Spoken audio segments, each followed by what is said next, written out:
Hello, everyone, and welcome to another episode of The Secret Origins of Mint Condition. I am your host, James, and joining me is Joe. Hey folks, how you doing? And joining us is I was gonna say frequent contributor, but now like Richie with your regular contributor. You're moving up Yeah. in the ranks. Regular contributor to the show. Thank you. Richie Garofalo is here with us. Hey, You know what that we're means, right? live. You Yeah. know what this means, Sort of. regular contributor. You're going to get your own show soon. Oh yeah, Yes. we'll I got a see. comics corner. James has got a book club. Keith's got his sticking out of the long box with working something for Arco. So we got to get something. You're going to get something. Yeah, well, I mean, you're yeah. I always love like you two. So this episode audience is going to be, if you haven't read what it is when you press play, it's going to be the modern age artists for comic books, which we're going to kind of hash that out. But I was so inspired by Joe and Richie's episode, which a lot of people will really enjoy that, guys. So Thank you. you guys were gold, as they say in Seinfeld. Gold, Jerry, it's gold. It's gold, Jerry. It's gold. So. But I had remembered even before you guys did the Silver Age, that was a topic I wanted to do with you, Richie, being an artist, and Joe, you being an artist, was to talk about some of our favorite artists and kind of breaking it up. Quotations. No, you're an artist, Joe. Breaking it up over the different generations and eras of comic books is probably better than just diving into a big long episode across like all of our favorite artists, because that's too much. As it is in this episode, we have too much. Yeah, we do. Agreed. See, folks? Yeah, we all have lists that long. Yes. So, but we were starting this podcast again, talking about the length of our lists, and we were debating about the birth of the modern age of comics, and perhaps I know there's some discrepancies between people out there, but we were talking. So, are we going to say that the modern era begins with Crisis or Dark Knight Returns? I think we could say that Crisis is the coda for the silver and bronze, along with Secret Wars, and it leads into the modern age. That's my interpretation. Yeah, Joe doesn't want to hear about the Copper Age. No, that's I don't even know what that is. I don't care. So okay. All right, audience. So Steve, Rich Kranjak, Keith, if you're thinking Copper Age, we're going to throw that out right now. But I guess, I was kind of thinking about it just because we recently did an episode, which we air these out of order, audience, so hopefully it's already aired, but we did an episode on X-Men #1 by Jim Lee and Chris Claremont. That's that period in comic books. What was it like? I would say 90 to maybe 95. That was like the second golden age of comic books, though, wasn't it? I would think so.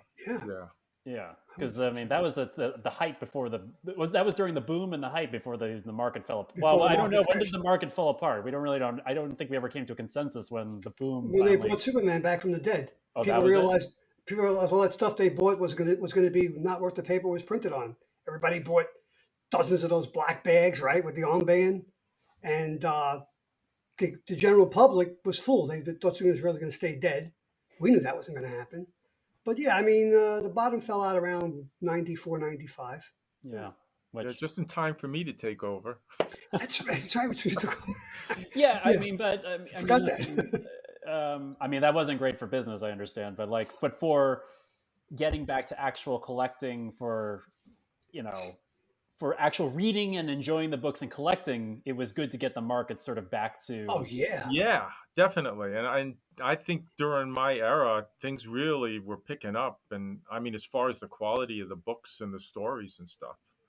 I agree. Yeah, that's what we're going to talk about. This is your era of the story, Richie. Basically, for there's with a little overlap. You guys are going to have to correct me, and I apologize, audience, that I don't have the historic context that Joe and Richie is, because there might be some people on my list who are like, oh no, that guy can't be in that list because he started a couple eras beforehand. But so forgive me if you don't have to be forgiven, because I got people on my list here that are like within the last year. Okay, like a Dan Mora. Oh yeah, Dan Mora. Yeah, Dan Mora's on the list too. When you talk about modern comic book artists, you got to talk about Dan Mora. You got to talk about Dan Mora. So you're going to be doing all the talking, Joe. Yeah. Okay, I'll do the talking to Dan Mora. He sounds Dan great. Well, that's recommend him. We are. Yeah. I'll be looking him up. So audience, we're going basically 40 years of artists are up for grabs in Exactly. this episode.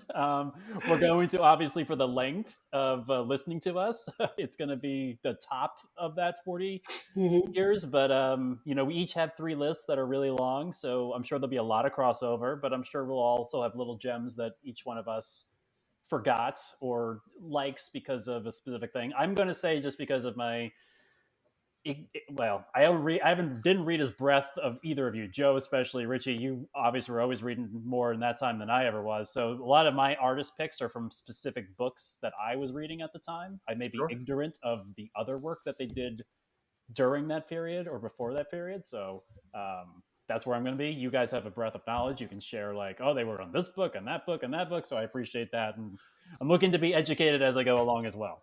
I'm Okay. sure Joel handled that very well. I'll try. I'm not no expert, but I'll give it a shot. So since I'm going to kick things off.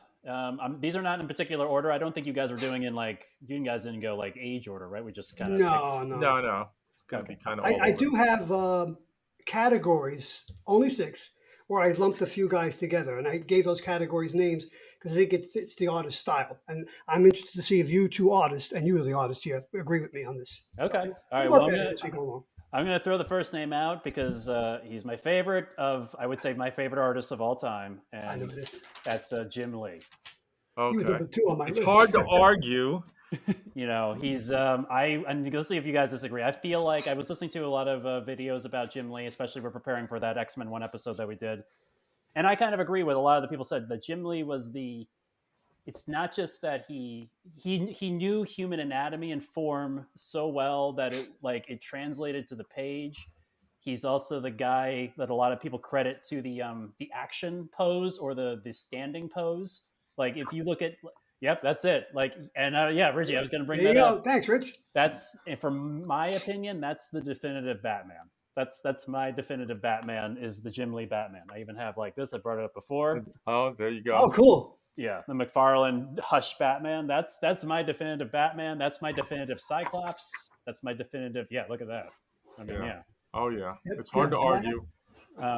So I feel like he knew human anatomy. He created a style. Yeah, he created a style of like you could take panels and make statues out of them. He like created the action pose, the standing pose. His people, while they were muscular and they were proportionate, like his women weren't over exaggerated, his men weren't over exaggerated. No.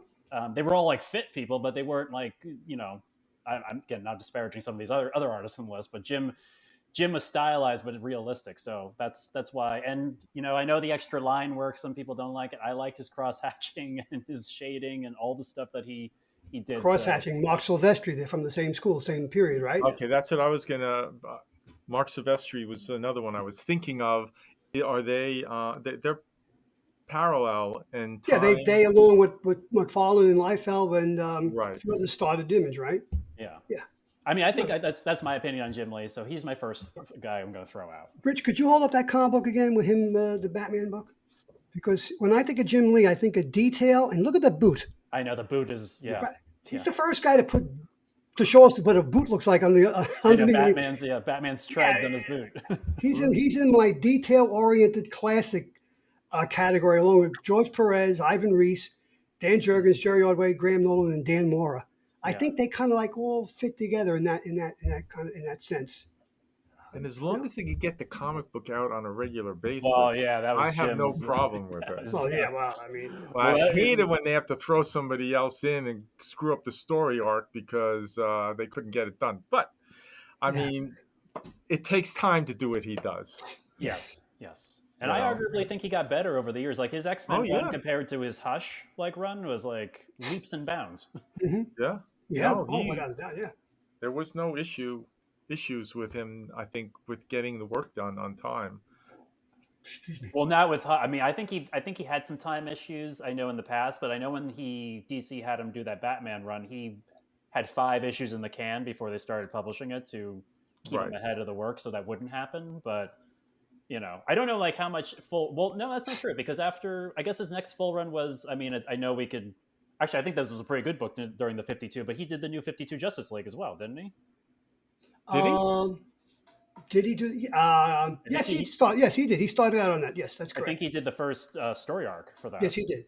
Yeah, the first 6 issues where they introduce each character and then they become together as the Justice League. Yeah, that was all Jim Lee. Yes, and he designed all the 52 costumes. I think. For yes, that is also correct. Yeah, so, yeah.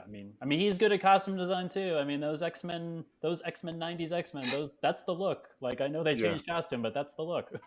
Oh, we talked about that in an X-Men episode. You know, with the leather jackets, the pockets, everywhere a pocket for everything. Yeah. Oh, he's not. He's like I said in that episode too, and I'll just mention, like, he's not pocket crazy like Liefeld. No, I mean. So, all right, Richie, who's your? I know you mentioned Silvestri. Is that who you want to go to next, or are you who's on your list? Not necessarily. I mean, we could go to all the names that you had listed during Jim Lee's run. Silvestri was one. Liefeld.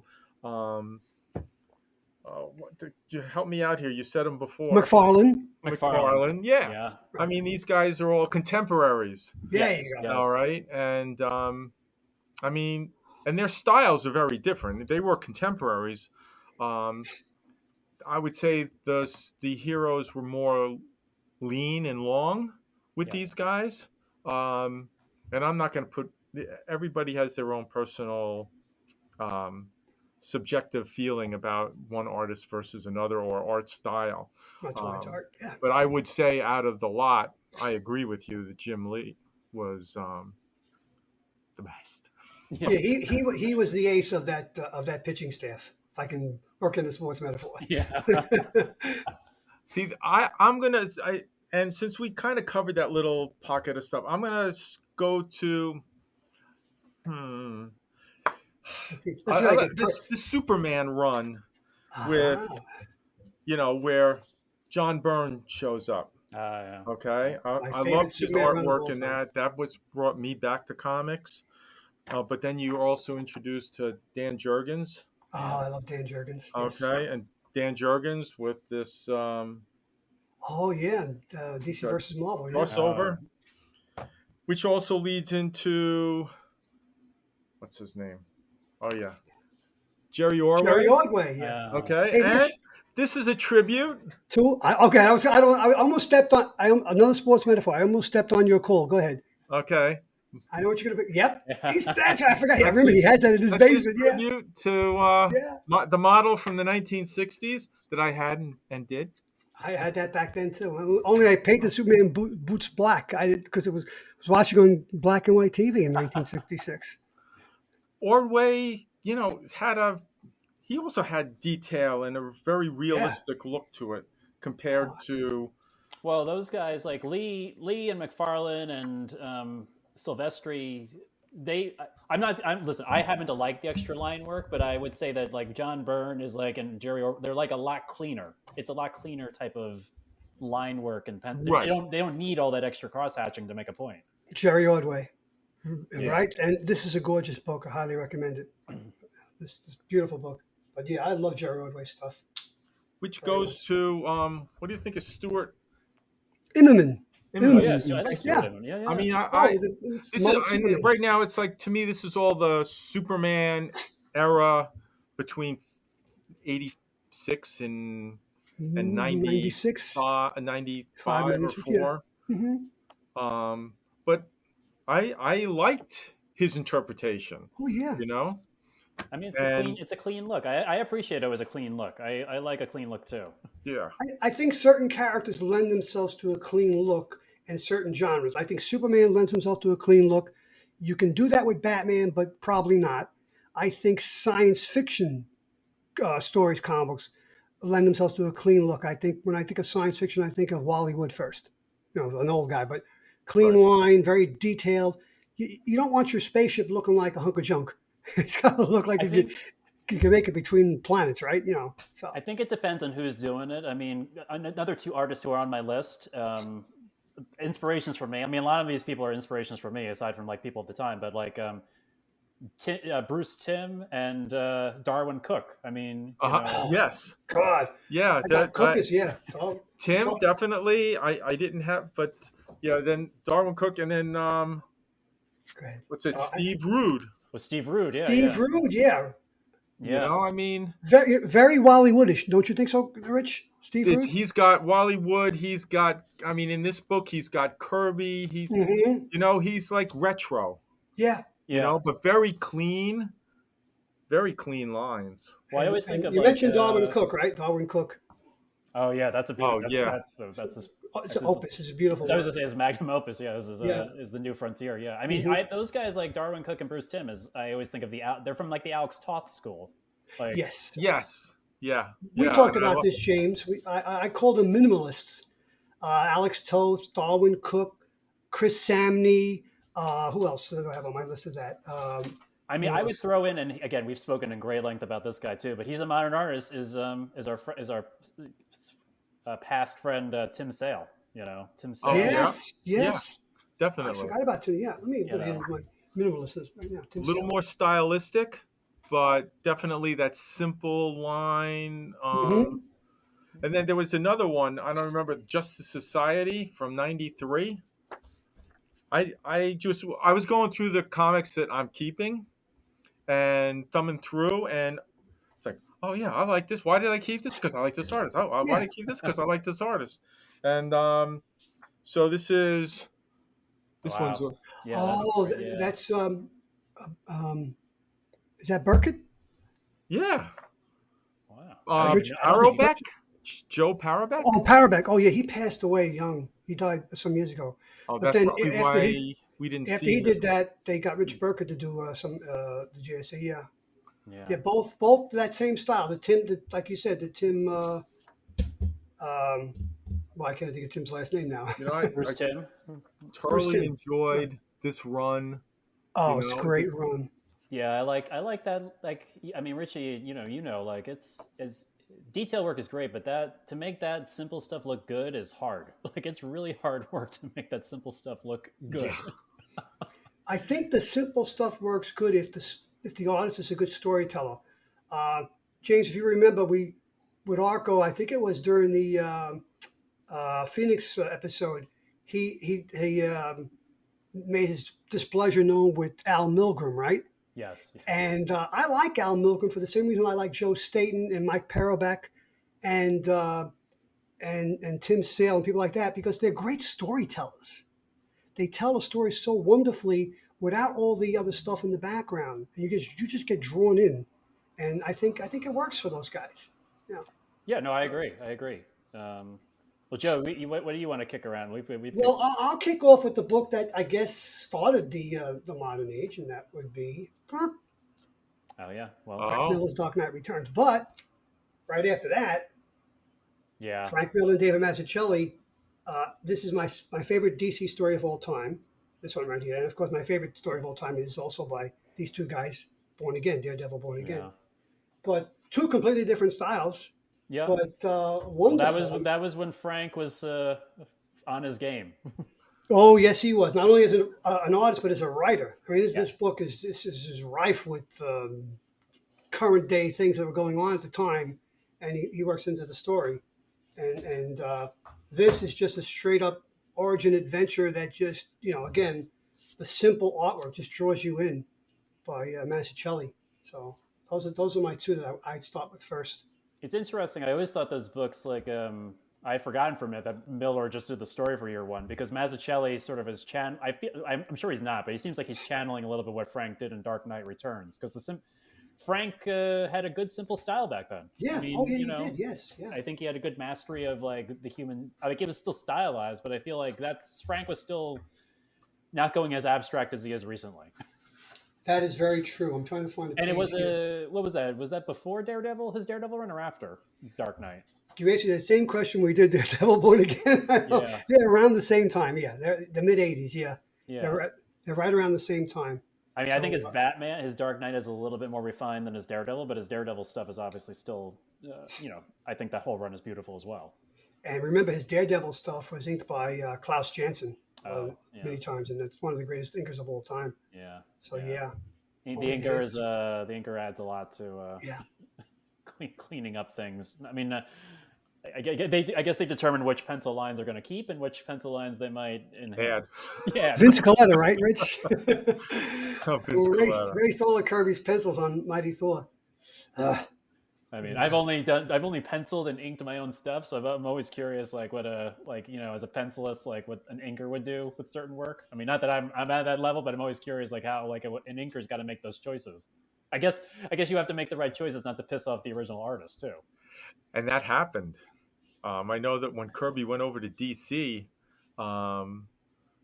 they were doing over Superman's face, Mm-hmm.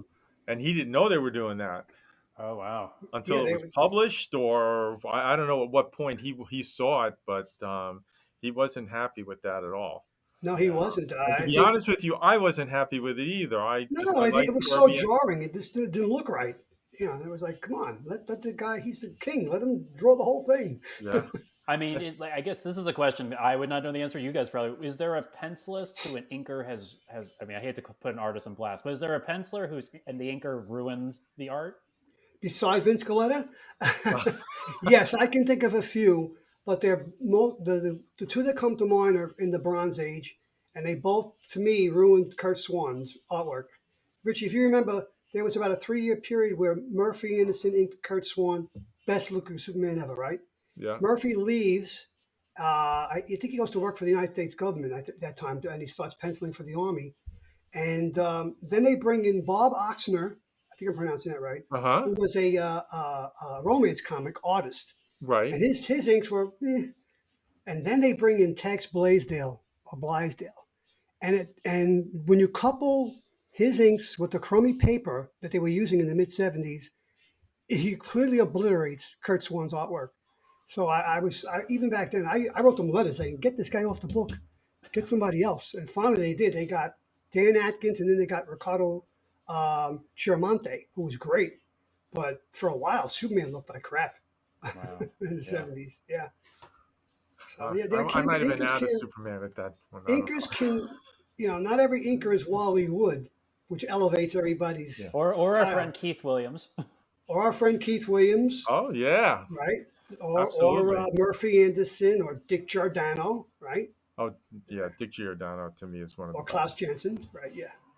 Yeah. But so yes, there are inkers that can ruin something. I mean, I know from doing it myself, and Richie, I'm sure you've experienced this, and maybe Joe, you experienced this too. Like I've penciled something that looks great, and I've ruined my own penciling with my inking sometimes. Yes, absolutely. I see the pencils, and I'm so happy with the pencils, and then I want to ink it so that it makes it last longer, or whatever, and I'm not always happy with the end result.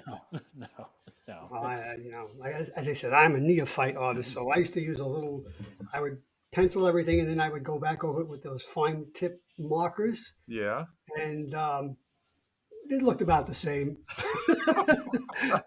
Like that, Well, I'm going to, just because he's one of my favorites, I don't know how much more we can say about him because so much has been said, and we'll probably do a separate episode on, but obviously Todd McFarlane was one of my inspirations. I love Todd. It was Jim Lee, then Todd McFarlane. I feel Todd McFarlane, just going back to that conversation, is a lot grittier than Jim Lee. I loved his stuff, but he also doesn't have the same, I don't know, I hate to be, the anatomy is different with Todd McFarlane. Right. Yeah. Yes. Yeah. But it was stylistic, and I don't know. He's not. You can't you parallel them for time period, if anything, but to me, two totally different styles. I agree. Yeah. Personally, and I loved Jim Lee's work with Spider-Man. Right. I mean, he like took the extra twist or whatever. I'm lifting my leg, but you can't see it on camera. Yeah, well, Todd McFarlane's like anatomy didn't always make sense for. Well, I remember him talking about it, and he's like, I didn't draw what made sense. I drew what looked cool. That's what he said. Well, you know what? That's a great way of putting it, because people that don't like Todd McFarlane, I wonder if they don't like Jack Kirby, because Kirby's anatomy didn't make any sense either, right? But a lot of times it didn't. No, but he's still considered the correct one. It worked, yeah. I mean, I had McFarlane in my groundbreaking category, along with guys like Francis Manipul and Mike Ringo and Michael Turner. Michael Turner, yeah. And I would also throw in with my McFarlane cat. I mean, he's not up there with my top 3, but I also really love his work, especially his New 52 Batman run is Greg Capullo. Yes, yes. Greg Capullo. I mean, I know for a while there he was just, some people referred to him as a McFarlane copycat, but like when he started doing his stuff for the New 52, that Batman run, it was, I love his Batman too. I mean, not as much as Jim's, but his Batman, like he had a real, I remember him talking, he's like, I want my Batman to look like a slab of concrete walking through the streets. Like I think he achieved that. Yeah, it's like I want him to be like an indestructible sort of creature of the night, and I just loved his take on the characters. I mean, his human faces kind of sometimes all look alike, but when he gets into character work, Greg Capullo's got some real, is a real highlight, I feel like. I agree. I agree. All right, Richie, where do you want to spin us in that? All right, well, let's see. Alan Davis. Oh yeah. I just, again, I don't know, he did some work with X-Men and whatnot, but this book, I don't know what to say other than I just like his style. It's simple line, relatively simple line. It's clean. There's expression on the faces. I mean, look at the. Yeah, I don't know if I know his work that well. This is beautiful. I mean, what's his other like? He started with what he was doing. Excalibur. Oh, okay. He did a run at the beginning of that. He's jumped around. He's done some Teen Titans, I think. Oh, then I probably encountered his work. I just wouldn't know him by name. There's like a lot of people who like I said, I only followed certain runs at the time. So unless they were like a guest artist or Legion of Superheroes. Well, that's what he's got here. But he's also did a short run. This is an Elseworld special, but that's somebody that I've always liked. Yeah, no, that looks beautiful. I'll have to check that out. I got to start making my list here as we go through of people who I don't know. You guys Sorry about that. No problem. You're good. Joe, who you got on your list next that we haven't? Oh, let's see. Well, I've got. Oh, well, I mean, we got to talk about George Perez. Oh yeah. Right. I mean, talk about dynamic, detailed. I mean, everything. I mean, this book is gorgeous. And that book's going to get reprinted in the omnibus, right? Yep. There you go. Oh yeah, there's Wonder Woman. Yeah, it's Wonder Woman. I mean, all that detail in there, and the where's that gods of Olympus there. I mean, and it's just incredible. And he was on time, right? He was always like, yeah, that's amazing. Yes, that's damn amazing because he always seemed to have a lot of crap in his book. I know, not crap. No, a lot of stuff. Yes, a lot of detail. No crap. Detail. Detail. When I was looking at his, because I picked up last year, I read his Wonder Woman Volume 1, and I'm like, this is like, how much time did he spend per page? Like, a lot, apparently. Yeah. Oh, yeah, this is number 7 from that run. I mean, every book was like he wasted no space. Like he filled in everything. His backgrounds were good. His character work was well. I mean, we talked about it on the tribute episode. Let's see. Yeah. Okay, this is one small panel in the upper corner. Oh my gosh! I mean, look at the detail in the background. Yeah. He's got 4 women in there and 5 women in there, and then he's got the background. I mean, it's incredible. It really is. And he somehow left space for the word bubbles. Yeah. And the word bubbles. So you're like, wait a minute. They shouldn't put those bubbles there. What? Yeah, you're covering artwork. They're covering artwork. Well, Perez is like John Byrne. He kind of straddles the bronze into the modern age. He started in the mid '70s. Perez on I think his first regular assignment was Man-Wolf in one of those Marvel monster books. Yeah. Yeah. Then he gets a stint on FF and Avengers, and then of course, in 1980, he and Marv Wolfman create. Again, I'm going to say it, Arco. Create the book that actually rivals the X-Men, the New Teen Titans. So that's what launched him into superstardom. But he's kind of like a guy from both eras. Yeah. And, I remember him saying, like in an interview, like when we did the tribute episode to him, he was like, "I took on the team books because no one wanted to do team books, and it gave me an opportunity to draw more characters." Yeah. That's why Kurt Swan took on the Legion of Superheroes. Nobody wanted to do it back in the 60s. So Kurt Swan begrudgingly did it, I think, but he did it. And he did a great job of it. Nobody else wanted to touch. It's like 25 Legionnaires. Nobody wanted to touch that. Yeah, the team books are like I mean, some artists love it, and I know some artists would prefer not to do team books. It's just too much work and planning out and stuff like that. So I hear him. But George Perez always seemed like a guy who jumped at every opportunity that was presented to him. Mm-hmm. He certainly did, yeah. And considered one of the greatest of all time, and rightfully so. Yeah, he's an unbelievable artist. Let's see. I'm going to bring up again, probably in my top 3. So it's Jim Lee, Todd McFarlane, and then of course the man we spoke about last time. Well, one of the last times we had you on, Richie, is Alex Ross. Oh yeah, the Norman Rockwell of the superhero community. Very well said. Very well said. Yeah, he's in my realistic category, along with Kevin Maguire, Gary Frank, and Jason Fabok. Yeah, look at that. Yeah, that's gorgeous. Yeah. I mean, I think Alex Ross, he helped us imagine what these characters would look like in real life before we had this current resurgence of like superheroes and media. Like he gave us that before we even had that. Yeah. Is it true he used models for a lot of his stuff? Oh yeah. Yeah. Okay. Yeah. Like it makes sense. Yeah. He had a model for Superman, a model for Batman. He was his own model for the Joker. Yes. I'd like to meet his model for Wonder Woman. She was gorgeous, his Wonder Woman. So, yeah, Alex Ross is, I don't know if anyone else is that. I know you mentioned a couple other names, Joe, but I don't know if anyone is as I don't know, does his level of work and that type of style, and is anyone else like that currently? No, I don't. I think a Jason Fabok and a Gary Frank come close. But I would put them more in line with, say, Jim Lee than Alex Ross. Yeah. Yeah. But he stands alone. Right. He stands alone. Yes. Yeah. There's no. I mean, the only ones that would come close to this would be like those cover artists for Conan's black and white magazines. Right. You know. Oh yeah. Okay. I mean, that would be the closest thing to this, but that's once a month. I mean, well, you also don't really see a lot of, unfortunately, fine artists going into he's a fine artist, basically. Right. Yeah.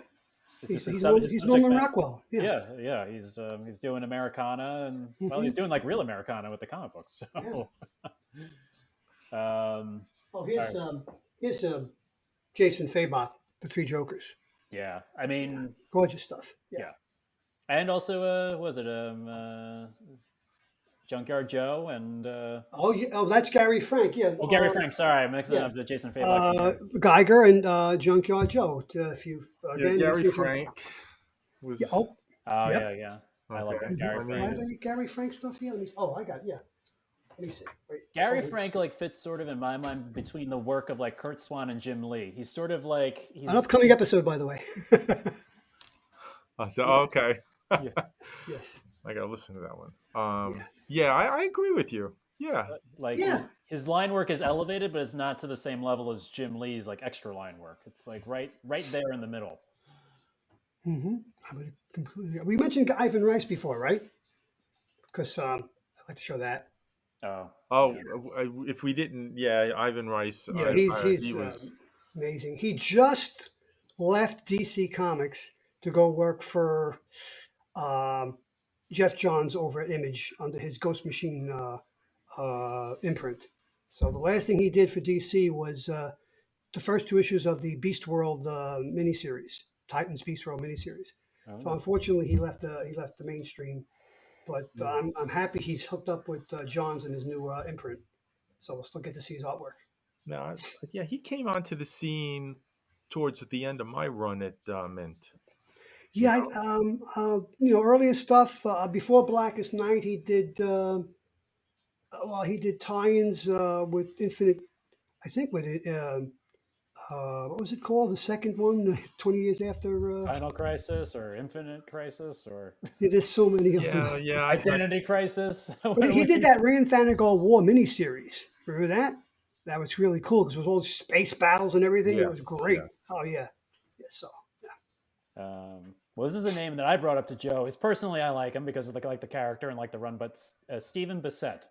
Why he's on my list? He's on my. Stephen who? Stephen Bissette. Bissette. Let me see. Doesn't ring I don't have anything here. I unfortunately don't have anything here either. He was the artist for Alan Moore's Swamp Thing run. He's on my groundbreakers list, Stephen Bissett. Yeah, I agree. Definitely agree, James. Yeah. I mean, that's mostly what he did was that run, but I mean, that was an epic run. So yeah, I was looking at what his other credits were, and they were. I mean, he had some, but like his main run was the work he done in Swamp Thing. I wanted to get something to show, but my Swamp Thing boxes buried.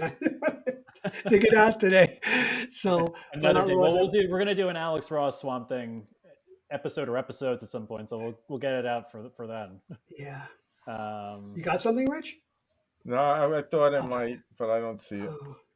No, sorry. Well, here's a name that I asked you about this the other night, Joe, and I was creating my list. Jim Aparo. Ah. Yeah, Aparo, believe it or not, is golden age, silver age. Started, I believe, at Charlton Comics, and then he came over to DC when Dick Giordano came over to be an editor, and he brought Aparo and Steve Skates with him. Wow. And their first assignment was Aquaman, Rich. Steve Skates and Aparo. Yeah. And he did the Spectre. He was one of the artists on Nightfall, and he's the artist on Death in the Family. And he did like 12 years on Brave and the Bold with Batman and somebody else in every issue. And it went to monthly at one point. The guy was prolific. He's got a beautiful Batman. And James, we forgot one. His run on Phantom Stranger. Oh, he did that too? Yeah, oh, that's right. That's my favorite run of his. Beautiful, beautiful. Yeah. When I think of the Phantom Stranger, I think of Jim Aparo. And he worked into the modern age, as you said, on Batman. Oh, yeah, he was part of the whole when Bane broke Batman's back. He drew that scene, right? When Bane. Yep. Yeah. So there you go. Yeah. Yeah. I'm glad you mentioned one. I completely forgot. Thank you, James. Yeah, I mean, I like he goes. I like his Batman. His Batman's cool. I mean, it goes up there with Neil Adams style Batman, Jim Aparo, obviously Jim Lee, as we spoke about. So yeah, I mean, there's so many good Batman artists. I was in a comic book store many years ago. I guess it was back in the '90s and mid '90s, and it wasn't Mint Rich. Sorry to say, it was one of your competitors. And that conversation, who's the Batman artist? There was like 4 or 5 people there, and the consensus was that up to that point, Jim Aparo, even over Neil Adams, because Adams, yes, but he only did about 20 interior and a lot of covers, sure, but Aparo did so much. I gotta check that thing again. I'll be right back. It's okay, no problem. All right, Richie, who else you got on your list? Okay, I'm gonna go with Brian Bolin. Oh, Brian Bolin, yeah. Okay, I mean, here, I mean, what can I say? The picture says everything. And then this Batman Gotham Knights, that's the tribute to Carmen Infantino. Oh, wow. From the 60s or /7. Yeah, this was probably like 1967. Here comes Joe. He's back. Joe? Brian Bolin? Oh, yeah. Hold on. I got something here. Brian Bolin, you say, right? And who's this a tribute to? Oh, yeah. Oh, that's Detective Comics 359, the first appearance of Barbara Gordon as Batgirl. And here, Brian Bolin's most known for this, probably, right? Who was the original artist? Oh, Carmen Infantino, inked by Murphy Anderson. Come on. You were gone. I said this. That's the cover. That's the cover. I don't know if. But the interior? I don't know. The interior wasn't inked by Murphy Anderson. I don't think it might have been Sid Green. I'll have to double check that. Okay. Yes. You get back to us on that one. Oh yeah, I'll get back to you on that one. Oh, that's good. You know who I was just coming through? Like this is a name. Well, there's a few names here, but Todd Nauck. Todd Nauck was he was a real '90s artist. He was the guy who did Young Justice. Yeah. Like it's a little bit of a cartoony style, but I enjoyed his take on the younger superheroes in that run. Absolutely. No, I did. I enjoyed Young Justice, and it was as much about the artwork as it was about the characters and everything else. Yeah, no, that's a great run. I gotta I know Hoopla has like all the stuff in there, so I gotta return to that. I'm trying to see. And since you're on that kind of a theme with him, I'm gonna say Humberto Ramos. Oh yeah, Roberto's on the list. I mean, he did Impulse. He did Impulse. Yeah. He did the early Impulse stuff, or he would do the cover. It's easier to see. That's good, the big feet, cartoony. Very cartoony. I mean, he could tell a story. Yep. Oh, without a doubt. I mean, was his own book. Like, was it Crimson? His book character. He did Crimson, and then he did some Spider-Man, and then Yes. recently A lot of Spider-Man. a lot of Spider-Man. And then recently he did Strange Academy, which I thought was a great series. Yeah, I still have to read that. I never got a chance to read that. That was really good. That was a good book. You brought up Impulse, and that makes me think of somebody else who started on Impulse after Umberto Ramos, and that was Ethan Van Sciver. And this is one of his greatest works, along with Jeff Johns. This is a fantastic story. You know, this is where it makes so much sense when they bringing a character back to the dead. It worked here. It wasn't goofy and stupid. It was really an excellent story by Jeff Johns and beautifully illustrated by Ethan Van Sciver. So yeah, but he did a lot of work on Impulse, which was a laugh out loud funny book. I love that book. Yeah, they haven't collected. Well, I'm sure they collected it. It's not in Hoopla yet because I was like, oh, did they have that? They don't have those books yet.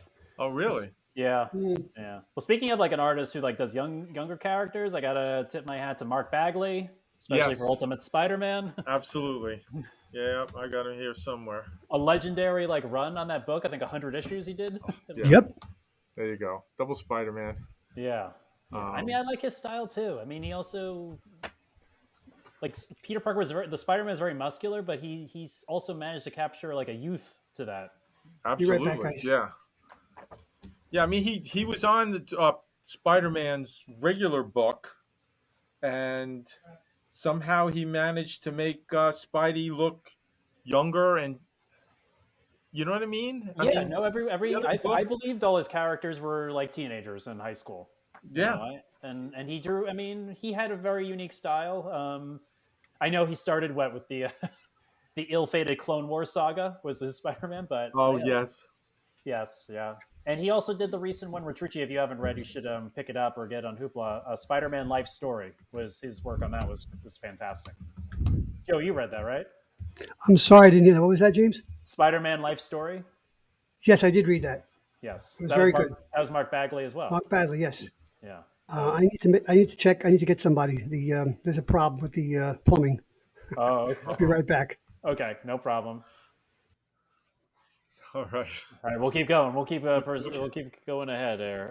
Well, here's another name from I don't even know where to put this guy, but I feel like he's like the Jim Lee, Todd McFarlane era, but maybe later is J. Scott Campbell. Danger Girl. I don't remember when Danger Girl I think came out way after like was that closer to the 2000s? I can't remember when. Yeah, it was close to 2000. It could have been a little. You know, we're talking 1999 to 2000. I think for sure. I did pull I think a Spidey cover that he did. Oh, that's probably was well, I know the one I like. I don't have a copy of it, but the first cover he did for JMS's inaugural issue with Spider-Man like crawling on like webbed up criminals or something like that. That was like I was like, oh, yeah. I didn't read Danger Girls. That was the first time I saw J. Scott Campbell's work. Was like the cover work he did for JMS's run. I'm like, wow, this guy's amazing. No, he is he still doing stuff? I can't. He's doing like mostly covers, I think, and he does like his own like projects that they like. He does a lot of poster work now, and he does a lot of work that also gets turned into statues, I think. So, yeah, but he's great. I mean, you know, some of these artists, I don't like. I can only think, like I said, I pick up what the specific work he did, where they did. Yeah, Danger Girl is the first one that comes to mind, but I think he I'm sure he had done something else. He didn't I don't know. As Danger Girl. I just don't remember. I would have thought an X book or something. Probably, yeah. I don't know. Well, that brings me to like we were speaking about Nightfall before, and this I know he designed Azrael, but Joe Quesada. Oh yeah.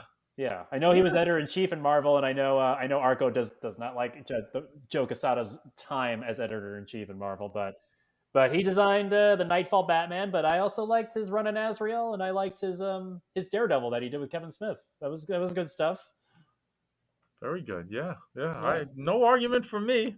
I mean, it's a stylized stuff, but I mean, you know, it was fun. It was fun stuff. I mean, and he was a solid artist. I mean, I'm probably still is a solid artist, but I don't really know what he's doing now because I don't think he's either of the big two right now.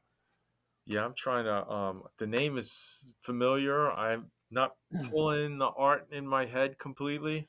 Yeah, if I don't have any picture. I don't have much of a collection, folks. That's why Richie and Joe are here for the pictures. So let's see. All right, this comes out of left field, but yet he did a Marvel thing. Frank Cho. Oh yeah, Frank Cho. Okay, I Yeah. mean, again, clean lines. Nobody makes a woman look as beautiful as he does. That's Frank Cho's like strong suit, I think. But I mean, he's does some of a lot of his male characters are very strong as well.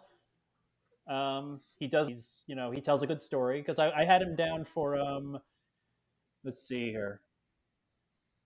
I had Frank Cho down. He did I don't know if this was past your time, Richie, but he did the Mighty Avengers run with Brian Michael Bendis. That he was the main artist on that. Oh, when was that? That was like post. It's either pre or post New Avengers. Like after Avengers disassembled. Then they had the New Avengers, and then I think after New Avengers they went to the Mighty Avengers. When Joe gets back, I'll have to ask Joe, but and I'm sure Steve or somebody listening can tell me like where I've misplaced this run in history. But I'm gonna have to look back and check that out because I don't Sorry think I about would that. put that in the selling file.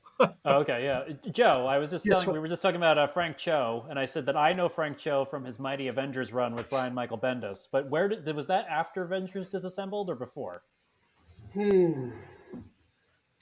don't know now. Yeah, Avengers Assembled was what was that, about 2003? Yeah, yeah, I think so. Yeah. Okay. I'm not sure. Yeah. Well, Argo? Steve, Argo, you guys can leave it in the comments. You can leave it in the comments. Well, if we're in that era and we just talked about Ultimate Spider-Man, I'm going to throw in Brian Hitch. Oh, he's on this point. Yeah, sure. Yeah. Oh, yeah, definitely. Holy cow. Yeah, he's the Authority, the Ultimates. I mean, a few years back, he had a great run on Hawkman. Oh yeah, with Robert Venditti. Oh, beautiful run. Yeah. He's almost realistic too. He's not Alex Ross level, but he's. I mean. Yeah, his anatomy is very realistic. His heroes are long and lean. They're not overly muscular, right? Yes, yeah. I mean, he's the one who made Nick Fury Samuel L. Jackson, so we all knew it was Samuel L. Jackson on that page. So I'm going to say he's. I'm going to say he's realism. Brian Hitch, yeah, definitely, he's on my list. Yeah. Who else do we have? Let's see. I mean, we got such a long list. Are we coming to the bottom of our list? Well, I think I got somebody we didn't mention here. Let me see. Okay. Oh, I got to take this phone call. Sorry, guys. No problem. Okay. I'll go to Mark McGuire. Not Mark McGuire. Oh, that guy. We did okay, and then we didn't do so okay with Mark. This one superhero. This is Kevin McGuire. Oh, Kevin McGuire. Yeah, he's on the list. The king of expression. Yes. Yes. That's a beautiful book. What book is that? It's a collected. Is that an individual or collected? This is this was a 4-issue run of Captain America. Oh, beautiful. What is that? Oh, that's Kevin McGuire, right? Yes. No, is that Kevin McGuire? McGuire. Yeah. Yes. Yeah. Great expressions in the faces. Yes. Yes, you can see the expressions there. Yeah. Very nice. Yeah. We forgot a brother duo. Excuse me. We forgot a duo, brother duo. I see what you got there. Adam Kubert. Yeah. Yes. Oh. And Andy Kubert. Yes. Right? Oh, yeah.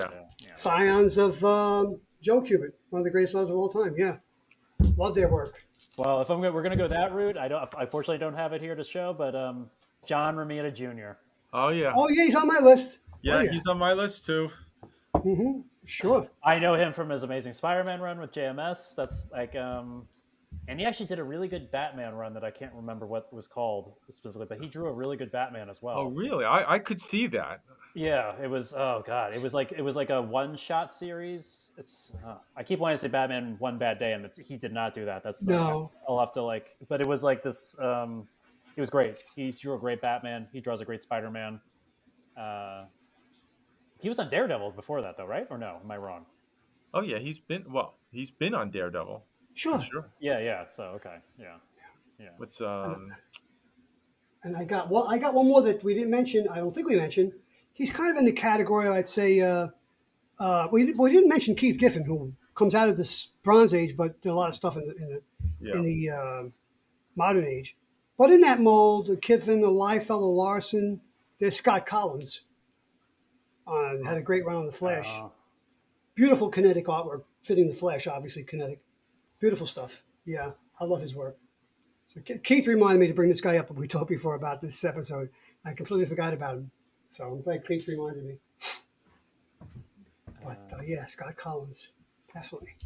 How about Mike Zeck?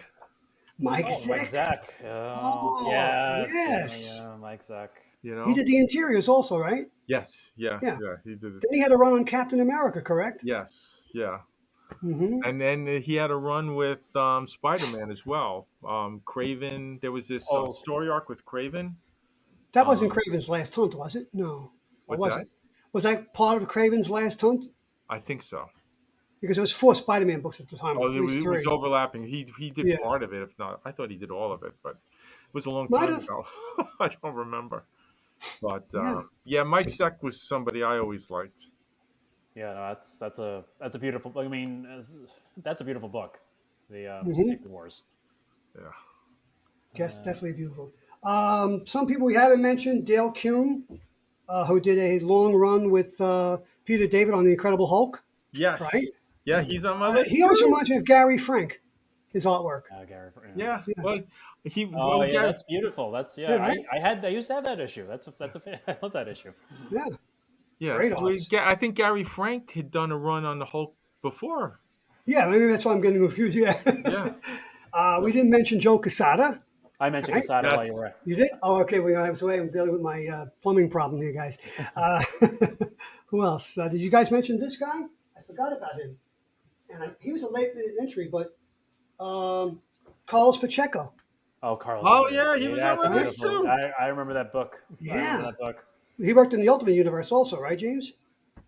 I think so, yeah. Was Ultimate Cap or Avengers? Yeah. Avengers Forever? That's all for Avengers. I love that. I just read that book, yeah. Yeah.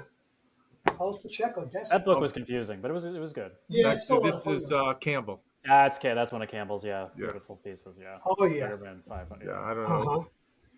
That was brought up before. I think you might have been. Somebody else I had on my list is Joe Madura.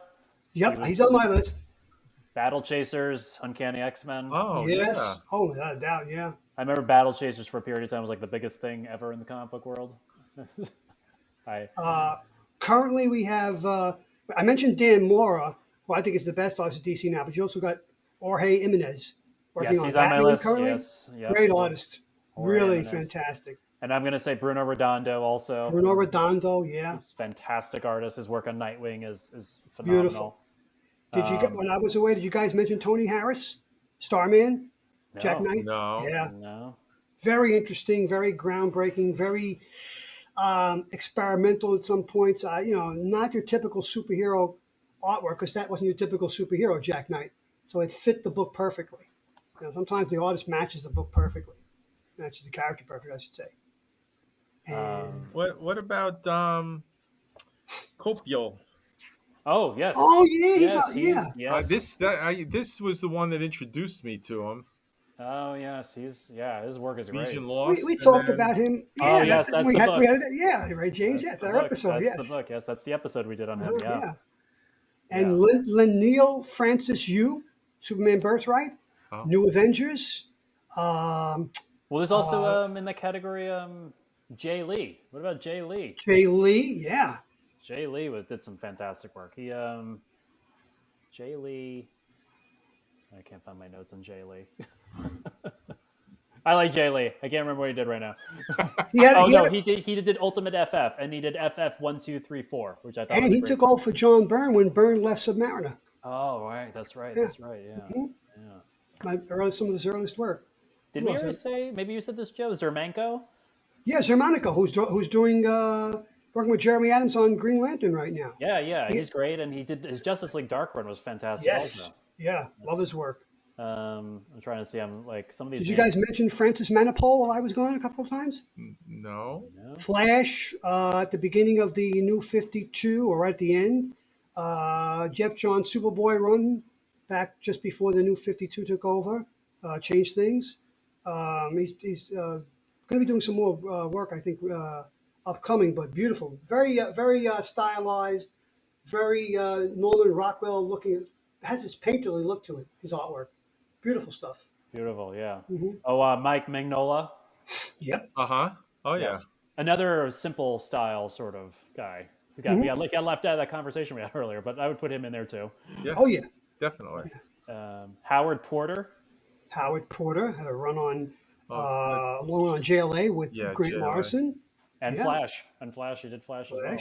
Right. Who else? I think we hit everybody. Here's Arthur Adams. Oh yeah. Oh, Art Adams, very, very detailed. Right? Oh, I love that. That's a great annual. That's vampires, right, Rich? Yeah. Yeah, Batman's kind of like pissed off at Superman because Superman's not taking the vampires too seriously. It's just. But people really loved his artwork. I mean, if his artwork was on a comic, it was running more money. He was a fan favorite. And I agree. Graham Nolan, working on Batman Detective Comics during that whole run where Batman is replaced by Jean-Claude, whatever his name was. Definitely. But Graham Nolan. I don't know if either one of you, Joe, I don't know if you read this, Richie, you probably haven't, but Sean Murphy is a fantastic artist as well. Batman the White Knight? Whole Batman the White Knight series. Mm-hmm. Yep. Richie, another book I highly recommend. I think Steve gave that to me to read. Well, the artwork's beautiful and the story's great. Right. And Sean Murphy has fun with the entire the history of Batman, basically, in those books. So when you have time, you should take a look at it. It's great. He's fantastic. Okay, he writes Steve, and draws I'll get to it. I promise I'll get to it. Right back, guys. Okay. Richie, just to get back to what I've been driving me crazy. That's why I've been flipping through my phone to try to find it in Hoopla. It's All-Star Batman. That's the one that John Romita Jr. Did. Okay. Yeah, I got to look back on that because I was collecting those. Yeah, it's probably just took it for granted. I think this is a new run though. Oh, it's a new run of 2017 All-Star Batman. Oh yeah, no, I didn't see that. Yeah, you should. That's in Hoopla, but John Romita does the art for Batman. It's great. His Batman looks fantastic. You mentioned All-Star Batman. How about All-Star Superman and Frank Quietly? Oh yeah, Frank. Oh yeah. And I do like his stuff, but I think Arco said this. Somebody says all of his people kind of look like Frank Quietly for some reason. Yeah, well, that's true. Yeah, sometimes they look like Macy's Day balloon floats too, also. But it's a quiet style. taste. Yeah, quiet taste. Yeah. But yeah, no, I could take them in small doses. Yeah, well, that goes with another artist who Joe we talked about offline, but he was big in the era, especially the start of Image. Sam Keith. Yes, I wasn't a big fan of him, but I can understand why some people were. But very different artwork. Yeah, he did the Max. He did Batman: Arkham Asylum. That's right. He did the first run on Sandman. The first I think story arc was Sam Keith. He's an acquired taste, but I mean, I think he has to be pointed out. He was very, very popular at the time. Another acquired taste, Kelly Jones. Kind of like inspired by Bernie Wrightson, right? Yeah. His Batman run was very strange. I wasn't too happy with it, but very interesting. Yeah. What about Eric Larson? Eric Larson. Yes, I was about to bring him up. Yeah, Eric Larson. Because he's in that Liefeld category. Fallen category. Yeah. Eric Larson had to come in after McFarlane on Spider-Man. That's a tough act to follow, right? Yeah. But I think he had a nice long run. I had no problem. No, he did. The book was coming out twice a month under him for a while. Wow. So he was quick. And he's had a long and Savage Dragon, his own creation, is still going. It's still going. Oh, is it really? Yes, it is, Rich. Yeah. Wow. Yeah. Good for him. Savage Dragon and Spawn are still going. Yep. Yeah, they're the longest runs for Image, I think, at this point. Well, they got to be the longest runs for Image at this point. Very much so, yes. I think I'm through my list. You guys got any more? I'm looking at my books. I'm trying to see if we got everybody that I. Oh, David Finch. I liked him too. David Finch worked on Batman and some other things, right? Yeah. He also did the New Avengers run. Right. I talked about all the stuff I. Who was it? Ed Benes. Oh, Ed Benes. Ed Benes. I liked his work on Joe Bennett. Joe Bennett also. Who else? What? Oh, that brings up Ed Benes. Reminds me of or maybe we're thinking of the same guy, Ed McGuinness. McGuinness. Oh yeah. Oh, I was going to pull that before. Kind of cartoony, but I liked his Superman. His Superman was cool. I think he's currently one of the artists on Spider-Man. I think he trades off with Romita Jr. every now and then on Amazing Spider-Man. Ed McGuinness. Yeah. And Superman, Batman, Public Enemies. Ed McGuinness, right? Oh yeah, yeah. And the animated style cartoon was based on his style. Yeah. Yeah. This is another book that I love, and I think the art's great. Is John Cassidy on Planetary. Oh, yeah, fantastic, yep. Fantastic yeah. work. Cassidy, right? Realistic too. I think he's a realistic artist also. Very much so. Yeah. And a not realistic artist, Scott McDaniel. Oh yeah. I mean, long run on Nightwing. That's a great issue. Also, that's a fantastic. Yeah. Well, if we're going that vein, very kinetic, very odd, very strange. You got to look at the page a couple of times to figure out what's going on. Very stylistic. I mean, I like it. I like it. Well, I guess we could round that off with Matt Wagner. Oh, I'm glad you mentioned him. I love Matt Wagner. Yeah. Grendel, Mage, Trinity. That book Trinity. That's a fantastic story too. I still think they should give him a Batman book all his own, or an ongoing, because he's he would be good. He's a great writer. Besides being a great, I put him in that list of artists along with Mazzucchelli and Cook and Samney. Very little. He does very little. All from that school of Alex Toth. I think they're all from that same school, like we said before. Yeah. But yes, very good artist. Love his stuff. Wow, I think, did we hit everybody? I think we hit everybody. Richard, Joe, you got anybody left that we haven't hit? What about Rags Morales? Oh, yeah. Oh, Identity Crisis. Yeah, yes. Identity Crisis. Hawkman. Jeff Johns' Hawkman. Yeah. That's Identity Crisis, right? You're holding up? I'm holding up Identity Crisis. Yeah. Number one. But the cover I think is not him. Michael Turner. That's Michael Turner, yeah. That's Michael Turner. Yeah. Mm-hmm. Yeah. Turner did the cover, yeah. But yes, Rags Morales. He even did that Owlman series that DC did coming out of, I think it was, no, it wasn't, I forget what event it was, but he did an Owlman series where Owlman was the android. Oh, right, yes. Yeah. Rags Morales did most of those, yeah. Yeah, wow. Some other things, yeah. I like his work.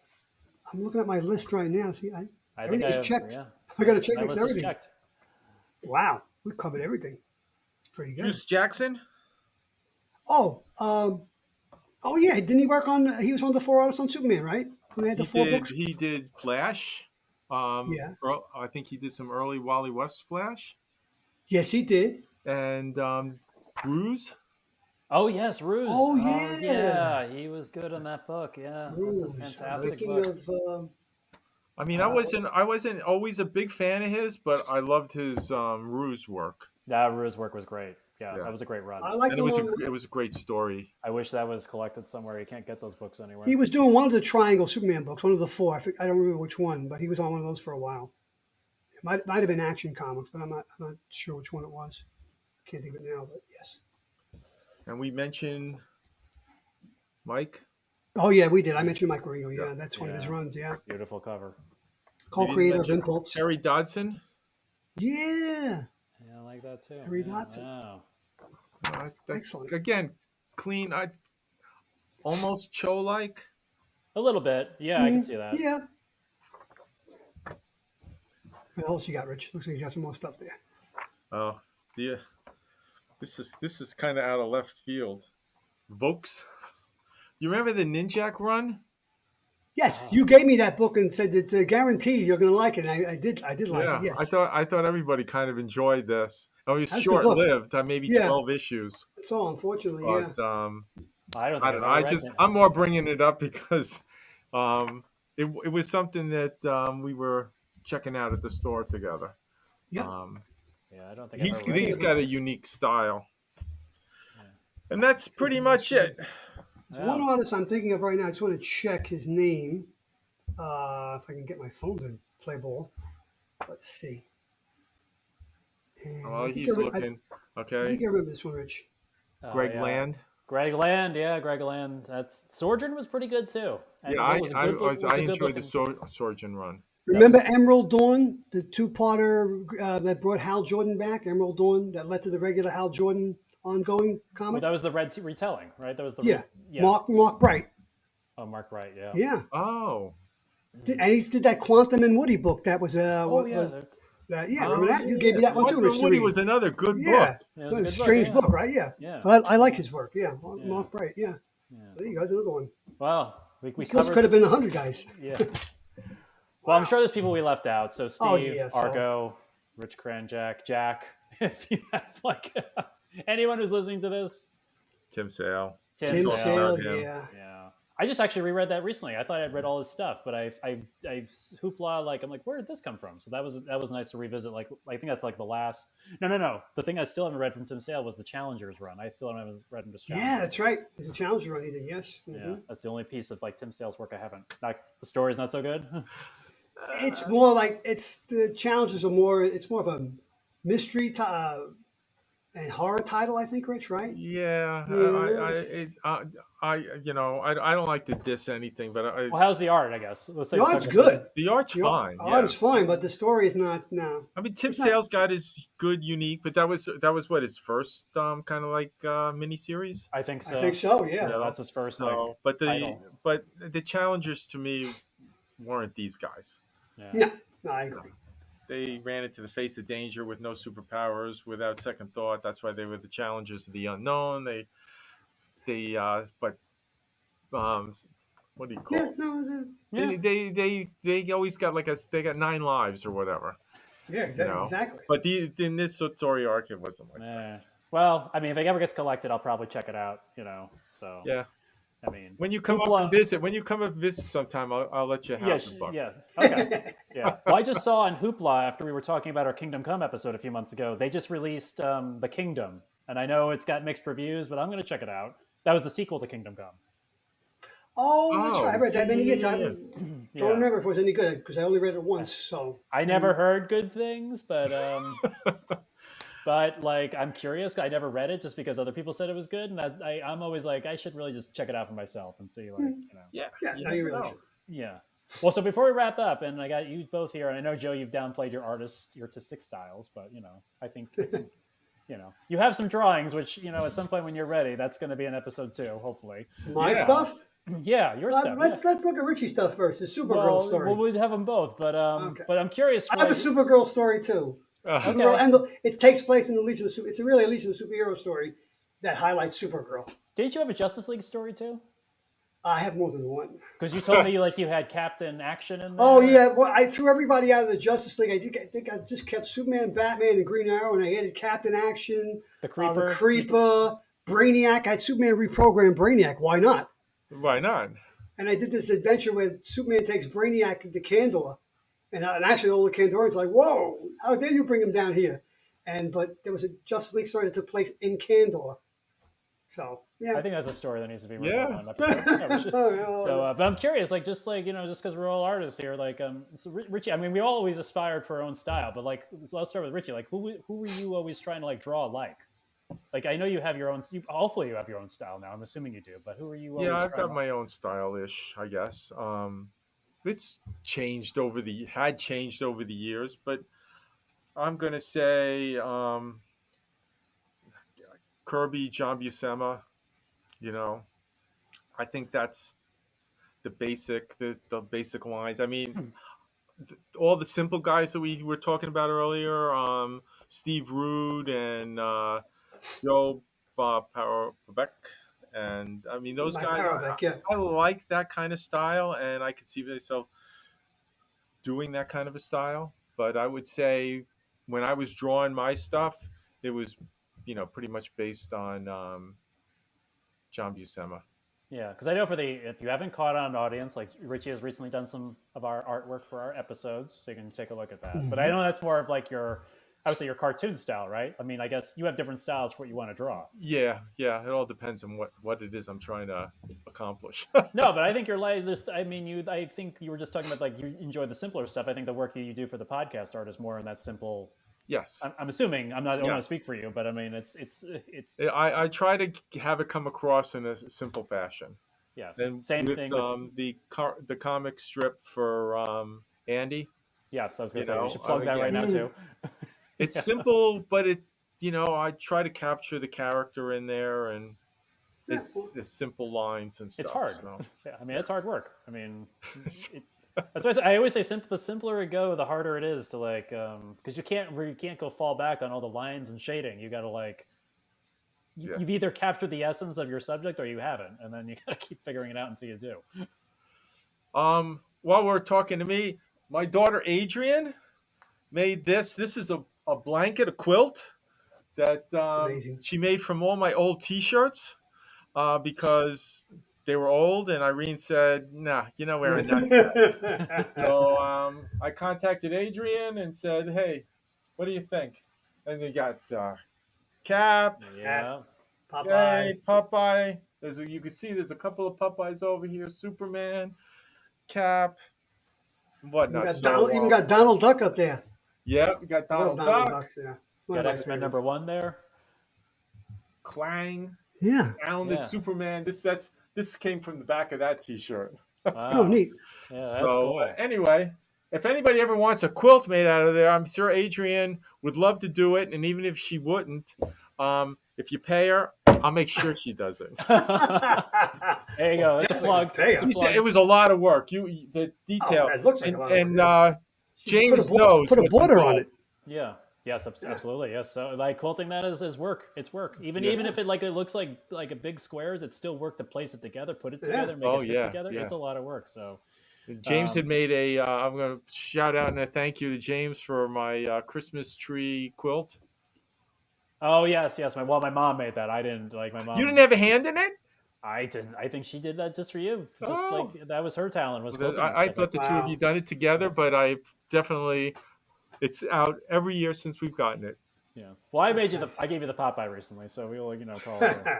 That's right. Yeah. That's right. Popeye's now. Oh no, Popeye's over here. But my Captain America of me is upstairs. Yeah, there you go. So, I'm not going to go running around. No, it's fine. Well, and Joe, like, who were you? Like, I know you downplay your art, but like, who were you always aspiring to like emulate when you were drawing? I bet Richie can guess. Superman artist. Yes. Yeah. Kurt Swan. Yeah. Kurt Swan.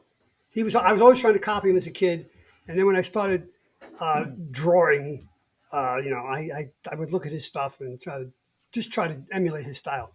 Yeah. Yeah. It's simple, but it's also dynamic at the same time. So. No, I agree. I mean, I like the Kurt Swan stuff, and I think like I'm just curious because like I feel like he asked any artist, especially in comic book artists, there's got to be somebody there they were trying to be like in the beginning, that they eventually had their own style, but I think everyone like. Oh yeah, we talked about this when Romita took over Spider-Man for 6 or 7 months. He was doing Ditko, and he realized it wasn't working. And then he said, "Well, and then he talked to Lee and said, just do your own style, do your romance style for Peter Parker and Mary Jane and Gwen." And boom, the book took off and became the best-selling book. Yeah, I think it's Marvel. I think it's hard to like, I mean, eventually you just create your own style, but it's always interesting to see, like, I'm sure if you like peeled everything away from an artist, like at some point they're trying to emulate somebody who inspired them. Right.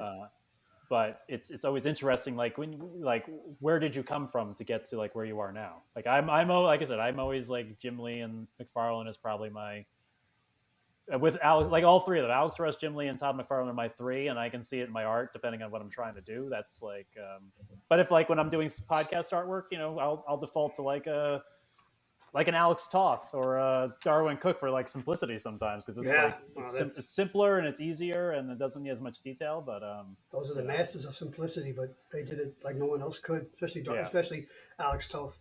Alex Toth, yeah, like now. I mentioned before that I had gone to the John Buscema intern class school where 4 weeks was with John Buscema, 4 weeks was with John Romita Jr., and 4 weeks was with Marie Severin. And Marie had done this, and I managed to get this.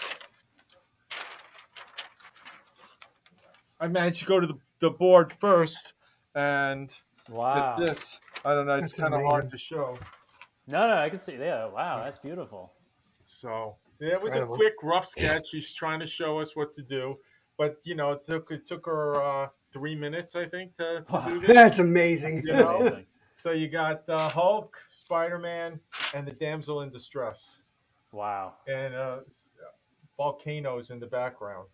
And they got it signed too, right? She signed it for me. That's so cool. And I also, Joe saw, I don't know whether you saw this one, Joe, but you also saw I didn't see that one, no. The correction she did. Oh, the correction, that's amazing, yeah. Imagine being corrected by Marie Sever. That's incredible. Like being corrected by, Rembrandt. Wow. That's incredible. That's fantastic. So, well, we did it. I think we did it. Yeah. We definitely did it. Yeah. We definitely did. So, I guess at some point you guys might, well, I don't know what errors are left that we haven't dug into, but you guys will probably figure that out. Well, I think I'd like to do the writers of those ages, the silver and modern, and bronze age, the Jerry Conways and Len Weins and Roy Thomases, people like that. Steve Skates, Steve Gerber. Yeah, definitely. Yeah. Oh, yeah, writers. Right. That's all you, Joe. Okay, well, I think when you guys jogged my memory with showing me stuff, I came back to me. I could not point some of those artists out if you asked me to, but if I see their work, I could be like, oh yeah, I've read that book. I really enjoyed that artist. So, Joe, you just have to have a lot of visual aids and like this. What about this book? I remember we were talking about. We got together. I forget what the episode was, but I didn't realize Jim Shooter. Oh, at 16 was a writer. 14. Yeah. It was incredible. And then he turns into editor-in-chief over at Marvel eventually, whatever. And Venture Comics 346 and 47, a two-parter that introduces Karate Kid, Princess Projector, Nemesis Kid, and Pharaoh Lad. He was 14 years old when he wrote that story, and he laid out the pencils for Kurt Swan. Wow. No kidding. Yes, because he was also an artist. Wow. He was a prodigy. He's a prodigy. He's still around. I want to bump him off. He's an incredibly talented creator, Jim Shooter. Yeah. So, well, I'll have to do some Jim Shooter stuff in the future. Like Joe, we talked about doing Secret Wars at some point. We got to do Secret Wars. Yeah, definitely. Yeah, so maybe Crisis in Infinite Earths. Crisis, that's different. We're going to do that this year. Richie will hopefully enjoy us for a couple of. We're going to do Crisis 2 books at a time, so to really get into it. So. Yeah, because you can't do either of those two in one episode. No. I've got to read Crisis. Have you read Secret Wars recently? I was on hiatus during Crisis. Oh, really? Okay. You never read Crisis, Rich? I never read Crisis. Wow, that's like a pop culture confession to end the episode. Oh, we had those. Remember when I said I still haven't seen Schindler's List, so there you go. I mean, yeah. Oh, we got pop. Oh, you got a bonus audience. Got pop culture confession outside of this at the end of this episode. There you go. You got it hung around to the end. You got some good information for future episodes, future topic discussions. So great. Well, audience, thank you for joining us on this tour of 40 years of modern comic book artists. We recommend all of them. Yes, absolutely. A lot of them are on Hoopla. A lot of them you got to just go on Amazon, Comixology, or go to your was it LCS, local comic book store, and actually LCS, yes. And pick up the back issues or pick up the trades in person. I'm sure the LCS would appreciate it, and the comic book industry I know they would appreciate it at this point. So if you have any questions or you have thoughts or you have your opinions of modern artists, we'd love to hear from you. You can put that in the comments on our Facebook page. And we thank you for listening. Of course, I'm going to wrap it up before I forget my guest. So I could not have done this without Joe. Thanks, James. And thanks again, Rich, for being with us. This is great. Yes, Richie, definitely could not have done it with either one of you. So thank you, Richie. My pleasure. Absolutely. Thank you. And we will talk to you on the next episode. Bye.